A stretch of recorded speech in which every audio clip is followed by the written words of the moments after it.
28 বছরের জীবনে মন্দির পাহারা দিতে কোন হুজুরকে দেখিনি, আমি কোন শিবিরের নেতাকে দেখিনি।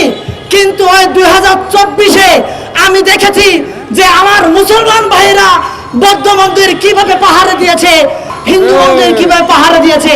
তারপরও ভারতের মিডিয়া আমাদের বাংলাদেশকে নিয়ে নানা প্রপাগান্ডা ছড়িয়ে বেড়াচ্ছে। বাংলাদেশের দিকে চোখ তুলে তাকাবা, ওই চোখ আমরা উপড়ে ফেলবো। মোদির ইশারায় চলিও না ভাই। আমি একজন সংখ্যালঘু, ফ্যাসিস্ট হাসিনার দেওয়া উপজাতি আমি, কিন্তু আমি উপজাতি নয়, আমি বাংলাদেশি। আসসালামু আলাইকুম। সালাম না দিলে আমার বক্তব্য ভালো লাগে না। আমি একটা কথা দিয়ে শুরু করতে চাই। আমার এই বাংলাদেশে যে সংখ্যালঘু নেতারা আছেন, সংখ্যালঘু নেতা, এটা কার নাম জানেন? ফ্যাসিস্ট হাসিনা আমাদের মাথায় দিয়ে যাওয়া শব্দ সংখ্যালঘু। এই সংখ্যালঘু নেতারা দাবি করেন বাংলাদেশে হিন্দু 37% ছিল, এখন হয়েছে 8%। বৌদ্ধ এত পার্সেন্ট ছিল, এত পার্সেন্ট, বা আমার পাহাড়ে এত পার্সেন্ট ছিল, এত পার্সেন্ট কমে গেছে। আমি সাবধান করতে চাচ্ছি, এই সংখ্যালঘু নেতাদের কথা যদি আপনারা শুনেন, আমার সংখ্যালঘু ভাইদেরকে আমি বলছি, আপনারা যদি তাদের উস্কানিতে পা দেন, তাহলে এখন তো 8% আছি, আগামীতে এটা শূন্যর কোথায় নেমে আসবে। শূন্যের কোথায় নামিয়ে আনার জন্য ভারত আমাদেরকে ব্যবহার করছে। হয়তোবা আপনারা অনেকে বলবেন ভারতের এখানে হাত কি, ভারত কিভাবে এখানে কাজ করছে। আপনাদের মনে প্রশ্ন জাগতে পারে, আমি উপজাতি নয়, আমি বাংলাদেশি। আজকে আমাকে উপজাতি বললে আপনারা চিনেন, কিন্তু আমি যখন চাক বলি আপনারা আমাকে চিনেন না। আজকে বাংলাদেশে আমরা 6000 আছি, আগামীতে এই 6000ও বাংলাদেশে থাকবো না যদি এই আমরা সেই মোদির ইশারায়, ইসকনের ইশারায় আমরা যদি তাদের কোন কথা মতো চলি। আমি সাবধান করতে যাচ্ছি, আহ্বান করতে যাচ্ছি, এই বাংলাদেশে যা হিন্দু আছে, বৌদ্ধ আছে, খ্রিস্টান আছে, এই ধর্মের যারা আছে সাধারণ ভাইদেরকে আমি আহ্বান জানাতে চাই, আপনারা ফাঁদে পা দিবেন না। আমরা যদি ফাঁদে পা দেই তাহলে বাংলাদেশ থেকে আমরা নিশ্চিহ্ন হয়ে যাব। আপনারা দেখেছেন কিনা এই 2024-এর বিপ্লবের সরকারের সময় 28 বছরের জীবনে মন্দির পাহারা দিতে কোন হুজুরকে দেখিনি, আমি কোন শিবিরের নেতাকে দেখিনি।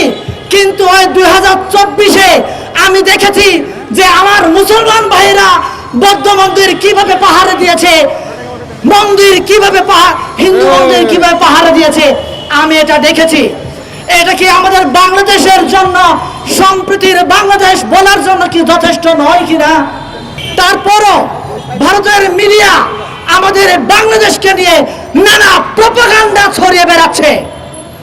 বাংলাদেশ নাকি অসাম্প্রদায়িক, বাংলাদেশে ফ্যাসিস্ট হাসিনা না থাকলে নাকি সংখ্যালঘু হিন্দু, বৌদ্ধ, খ্রিস্টান ভাইয়েরা তাদের অস্তিত্ব বাংলাদেশে থাকবে না। আমি জামাতের ভাইদেরকে অনুরোধ করতে চাই, শিবিরের ভাইদেরকে অনুরোধ করতে চাই।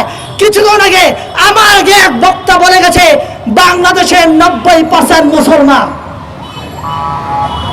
এই 90% মুসলমানের কাছে আমার আহ্বান থাকবে, আপনারা দেখিয়ে দেন এই বাংলাদেশের মানচিত্রে একমাত্র মুসলমানরাই ভিন্ন ধর্মাবলম্বী ভাইদেরকে বুকে আগলে নিয়ে নিরাপত্তা দিয়ে রেখেছে। এটার উজ্জ্বল দৃষ্টান্ত বাংলাদেশ ছাড়া পৃথিবীতে অন্য কোনো দেশ নাই। এটা আপনারা দেখিয়ে দেন। আপনাদের কাছে এটাই আমার আহ্বান থাকবে। তাহলে আজকে কে হিন্দু মারা গেল, কে মুসলমান মারা গেল, এই বিচার বিশ্লেষণে আমাদেরকে সমাবেশ করতে হবে না। আজকে এক হিন্দু ভাই মারা গেলে আমাদেরকে সাম্প্রদায়িকভাবে আমরা নিয়ে যাই, এক বাড়ি মারা গেলে এটা সাম্প্রদায়িক নিয়ে যায়।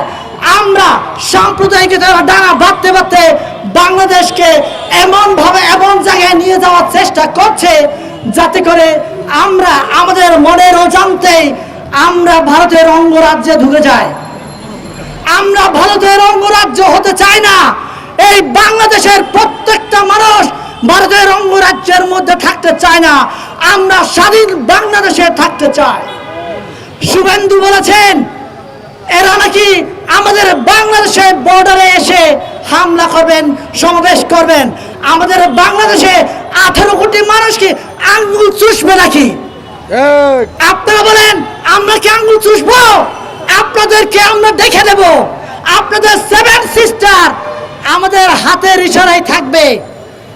আপনারা যদি বেশি টাল বাহানা করেন তাহলে আমাদের বাংলাদেশের 18 কোটি মানুষ অস্ত্র ধরা লাগবে না।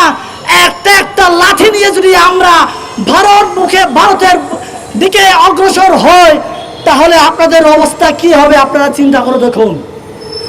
7 সিস্টারের ভাইদেরকে অনুরোধ করছি, তা আপনারা মোদির পা আর চাটবেন না।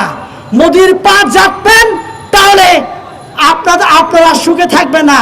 সুখে থাকতে চাইলে আপনারা বাংলাদেশের পাশে এসে দাঁড়ান, বাংলাদেশের নাগরিকের পাশে এসে দাঁড়ান। তাহলে আপনাদের জিডিপি থেকে শুরু করে সামাজিক, অর্থনৈতিক, রাজনৈতিক প্রত্যেকটা জায়গায় আপনাদের মুক্তি মিলবে। অন্যথায় আপনাদের মুক্তি নাই। মুক্তি চাইলে আমাদের বাংলাদেশের পাশে দাঁড়ান। আমরা শুভেন্দুকে হুঁশিয়ারি দিয়ে বলছি, আমরা এখনো মরে যাইনি, আমরা বেঁচে আছি। আমরা বেঁচে আছি। বাংলাদেশের দিকে চোখ তুলে তাকাবা, ওই চোখ আমরা উপড়ে ফেলবো। আমরা উপড়ে ফেলবো। মোদির ইশারায় চলিও না ভাই। আমার বাংলাদেশে সংখ্যালঘু নেতাদের বলছি, আজও আপনারা বলছেন ইসকন হত্যা করেনি সাইফুল ভাইকে। কে হত্যা করেছে? তাহলে আমার বাংলাদেশে মিডিয়া ভাইরাও বলছে, অনেক মিডিয়াতে আমি দেখতে পাচ্ছি সাইফুল ইসলাম ভাইকে নাকি ইসকন হত্যা করেনি। কে হত্যা করেছে? তাহলে আপনারা বলেন কে হত্যা করেছে? স্পষ্টভাবে আপনারা মিডিয়ায় বলবেন, লেখালেখি করবেন, সাইফুল ইসলামকে হত্যা করেছে ভারতের মোদির ইশারায় ইসকন হত্যা করেছে। এটা আপনারা স্পষ্টভাবে লিখবেন। কোন টাল বাহানা করে কোন হেডিং দিয়ে আপনারা লেখালেখি করবেন না। আপনাদের কাছে অনুরোধ থাকবে এটাই।